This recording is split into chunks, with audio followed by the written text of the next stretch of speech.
Hello, my entrepreneurial amigos.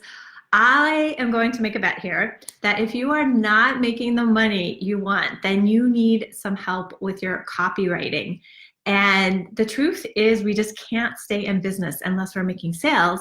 And your copywriting, which is the words, the text you put on your emails, your website, your sales pages, your social media posts, all of that text, all of that copywriting needs to be client-centric.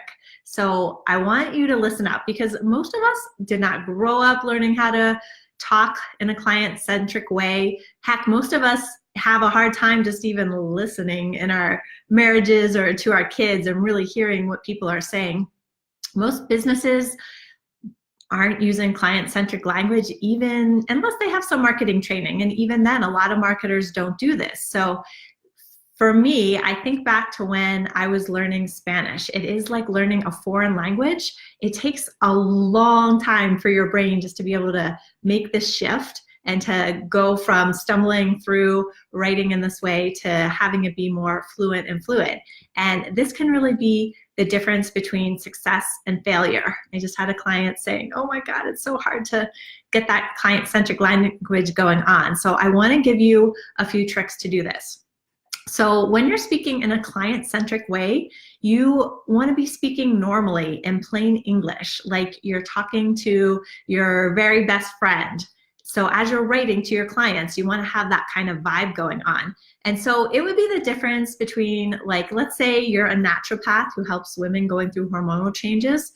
It would be the difference between saying something like, as you travel on your unique journey through your change of life, you'll discover how to temper your body changes with the latest somatic and homeopathic techniques and remedies. Okay, people do not talk like that. If you're going through menopause, you're gonna say things like, Lord, I'm just a sticky, sweaty mess. I wanna cool down. And these hot flashes are brutal. And I knew menopause wouldn't be easy, but what wouldn't I give to sleep through the whole night? So you want people to be nodding their head up and down as you're speaking to them. And so I want to just help you get out of talking from that practitioner-centric point of view, which means you're talking about yourself and your modalities, you're using academic speak, you're using coaching keywords or therapeutic jargon or very spiritual kind of language. So here's what I want you to do. First of all, I want you to listen to what your clients are saying. If you don't have clients yet, I want you to listen to what your friends and families are saying. I want you to be like a court stenographer. You know, when you go to court and the little person is typing word for word what people say, take notes on what your clients are saying and use that wording in your emails, on your websites, in your sales pages. And I want you to start going back after you've written out your draft of whatever you're working on. I want you to ask yourself, is this what my clients really want? Not so much what they need, but what they want. And so let me explain the difference between that. When you're marketing to someone, you want to meet them where they're at, which means you have to talk about the thing that they want. And then when you actually enroll them into your business, you're giving them what they need. You're educating them on their problem and you're sharing your great, amazing solutions. So it's the difference between saying things like, I am amazing at seeing exactly what's going on in your life. I made so many changes of mine and I can show you how, to saying something like, you'll have a step-by-step roadmap on how to make changes big and small in your life with grace so you can achieve the happiness you desire. Yes, these are the exact ones I use with myself and my clients, and it's going to give you the answers to the next step in your career or your health or your relationships or finances. We're going to finally get you there, okay? Can you feel the difference between those two? And then lastly, I want you to read what you wrote and just ask yourself, is this going to cause excitement and motivation to buy whatever it is you're selling?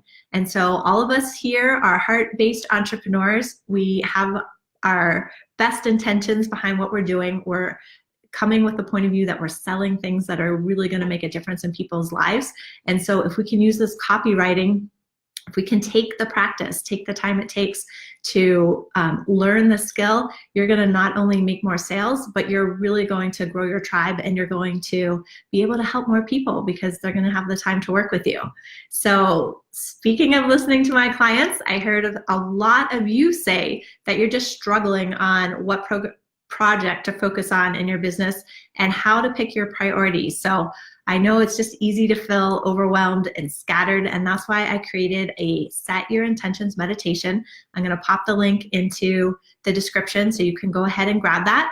And if you like what you're hearing and you have some other entrepreneurial, heart-based folks that you can share this with, I would be so, so appreciative. Let me know what's going on with you and your copywriting. Let me know if there's anything I can do to help. It takes a lot to shift from being client-centric into being client-centric, and I want you to put on your ears and do some good listening. Okay, thanks for joining me.